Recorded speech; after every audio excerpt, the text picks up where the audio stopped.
नमस्कार फ्रेंड्स, देखिए कक्षा नवीं वार्षिक परीक्षा 2024-25 विषय गणित। तो गणित के लिए ये प्रश्न पत्र है। यहाँ पर हम पूरा प्रश्न पत्र देखते हैं। देखिए, और यदि चैनल पर पहली बार आए हो तो इसे लाइक कर ले, चैनल को सब्सक्राइब करें और बेल आइकन घंटी को जरूर प्रेस करें। देखिए, पूरा प्रश्न पत्र रखा हुआ है। इसके सभी प्रश्न देखेंगे, हम इनके हल देखेंगे। तो देख लेते हैं पूरा सवाल। यदि आपने बाकी से इस प्रश्नों के प्रश्न पत्र नहीं देखे हैं तो उसका लिंक आपको नीचे डिस्क्रिप्शन में मिल जाएगा, वहां से आप देख लीजिए। ठीक है, तो देखते हैं सवाल। तो यहाँ पर सभी सवालों को हमने आंसर लिख लिए हैं ताकि फटाफट हम बता सके। तो देख लीजिए, पहला क्वेश्चन है हमारे पास कि रिक्त स्थानों की पूर्ति कीजिए। ये तो दूसरा क्वेश्चन आ गया। हाँ, पहला क्वेश्चन देखिए।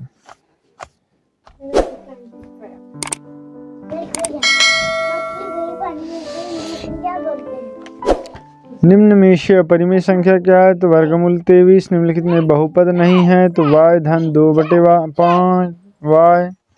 फिर है 100 पर 1/2 की घात और पूरे पर 2 की घात का मान होगा 100। यदि a धन b धन c बराबर 0 है तब a का क्यूब धन b क्यूब धन c क्यूब का बराबर होगा ये 0 के। फिर है प्रथम 5 विषम प्राकृत संख्याओं का माध्य। तो इनका जो माध्य होगा ये 5 होगा। इन सभी को जोड़कर 5 का भाग देंगे। फिर समीकरण y बराबर 3x धन 5 का, तो क्या हो जाएगा? अपरिमित रूप से अनेक हल होगा। ठीक है, इसके बाद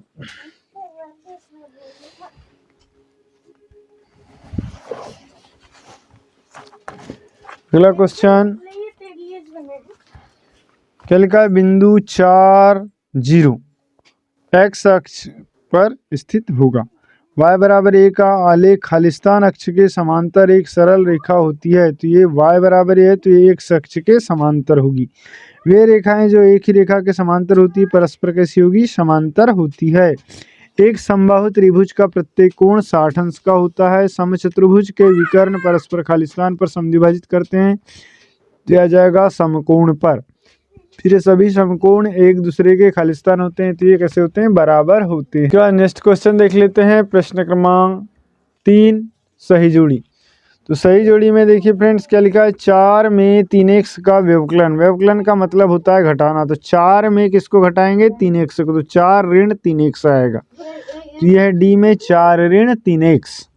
फिर आयत है 1, तो आयत क्या है? चतुर्भुज है, तो यह आ जाएगा चतुर्भुज। फिर 3 व x का गुणनफल 6 है, तो 3 गुणित x बराबर 6। ये आ जाएगा कहाँ? 3x बराबर 6 ई में। फिर है वृत्त की परिमाप। तो वृत्त की परिमाप क्या बोलते हैं? परिधि। नेक्स्ट क्वेश्चन, 70 अंश है 1, तो एक न्यूनकोण है और 3 भुजाओं की बंद आकृति को क्या बोलते हैं? त्रिभुज। इस तरीके से सही जोड़ी आपकी कंप्लीट होती है। इसके बाद हम नेक्स्ट क्वेश्चन देखते हैं। इसके पहले यदि आपने वीडियो को लाइक नहीं किया है, सब्सक्राइब नहीं किया है, तो प्लीज़ लाइक और सब्सक्राइब जरूर कर दें। अब देखिए प्रश्न क्रमांक 4, एक शब्द या वाक्य में उत्तर दीजिए। तो बहुपद 3x धन 1 का शून्यक है, तो इसको 0 के बराबर रखेंगे तो आ जाएगा 1/3 ऋण 1/3 x का मान 1 शून्यक हो जाएगा। फिर 24 प्रेक्षणों को 3-3 के समूह में बांटने पर कितने समूह बनेंगे? तो ये 8 समूह बनेंगे। फिर बिंदु 4 और 5 किस चतुर्थांश में स्थित होगा? तो 4 5 में दोनों में धन धन है, इसलिए प्रथम चतुर्थांश में होगा। फिर बिंदु 3 2 की y अक्ष से दूरी क्या होगी? तो y अक्ष से दूरी इसकी हो जाएगी 3। ठीक है, इसके बाद नेक्स्ट क्वेश्चन है आंकड़ों 7 1 3 6 5 4 2 का माध्यिका क्या होगी? माध्यिक क्या होगा? तो इसका माध्यिक, इसको पहले अवरोही क्रम में जमा लेंगे। पहले 2, पहले 1, फिर 2 3 4 5 6 और 7, और जो बीच वाला आंकड़ा है वो देखेंगे तो बीच में है 4, तो ये हो जाएगा माध्यक 4। फिर 3 असंरेख बिंदुओं से होकर अधिकतम कितने वृत्त खींचे जा सकते हैं? तो 3 बिंदुओं से केवल 1 वृत्त खींचा जा सकता है। ठीक है, तो इस तरीके से एक वाक्य में उत्तर भी कंप्लीट होता है। इसके बाद हम देख लेते हैं प्रश्न क्रमांक 5, सत्य असत्य। तो सत्य असत्य में लट्टू एक गोलाकार ठोस आकृति है, तो लट्टू जो है गोलाकार ठोस आकृति है, ये बिल्कुल सही है। ठीक है, फिर है बिंदु 1-3 समीकरण x धन y बराबर 4 का एक हल है। तो देखिए इसके जगह 1 रखे, इसके जगह 3 रखे तो 4 हो जाएगा, ये भी सत्य है। फिर किसी त्रिभुज में अधिकतम 2 समकोण हो सकते हैं, यह असत्य, क्योंकि एक त्रिभुज में एक ही समकोण होगा। फिर मूल बिंदु के निर्देशांक 1-1 होते हैं, ये भी असत्य, क्योंकि मूल बिंदु के निर्देशांक 0-0 होते हैं। फिर है किसी त्रिभुज की भुजाएं ए बी और सी हो तो इसका अर्ध परिमाप होगा यस बराबर ए धन बी धन सी बटे 2, ये बिल्कुल सत्य है। रिज्जु कोण की माप 360 अंश होती है, ये असत्य, क्योंकि रिज्जु कोण की जो माप होती है 180 अंश होती है। ठीक है, इसके बाद देखते हैं नेक्स्ट क्वेश्चन। अब देखिए यहाँ पर लिखा है प्रश्न क्रमांक 6, वर्गमूल 5 धन वर्गमूल 2 का होल स्क्वायर को सरल कीजिए। इसमें ए धन बी का होल स्क्वायर वाली सरसमीका लगाना है, इसका परिमेयकरण करना है। फिर ऐसी 2 संख्याएं लिखे जिनके दशमलव प्रसार अनवसानी और आवृत्ति हो।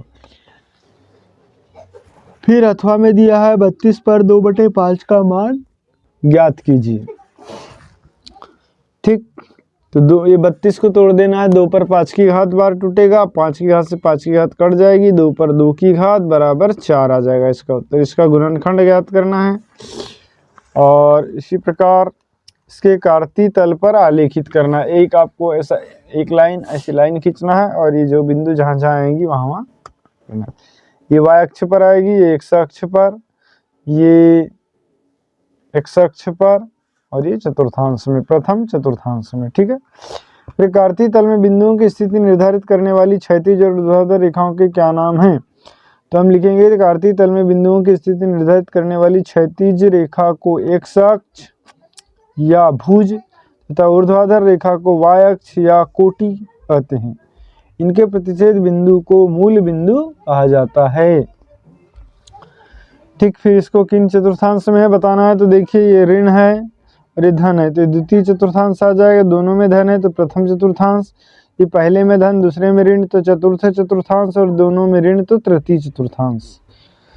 इसके बाद भुज और कोटि बताना है अगले क्वेश्चन में। तो देखिए भुज का मतलब x अक्ष का मान और कोटि का मतलब y अक्ष का मान। तो ऋण 2 और धन 3 ये हो गया भुज, और कोटि में आ जाएगा 2 और ऋण 4, ये आ जाएगा कोटि। फिर बिंदु 1-2 से होकर जाने वाले 2 रेखाओं के समीकरण लिखना है। इनके कोई भी 2 समीकरण लिखना है आपको जिसका हल 1 और 2 हो। इसके बाद इन सवालों को भी देख लीजिए, सभी सवाल बहुत सरल है, इन सभी को अच्छे से आप हल कर लीजिए। और यदि इन सभी का हल चाहते हैं तो कमेंट्स में ज़रूर लिखें, इन सभी के हल आपको बता दिए जाएंगे। ठीक है बच्चों, वीडियो अच्छा लगे तो लाइक कर दो, चैनल को सब्सक्राइब करो और अपने दोस्तों को ज़रूर शेयर कर दो। Thanks for watching.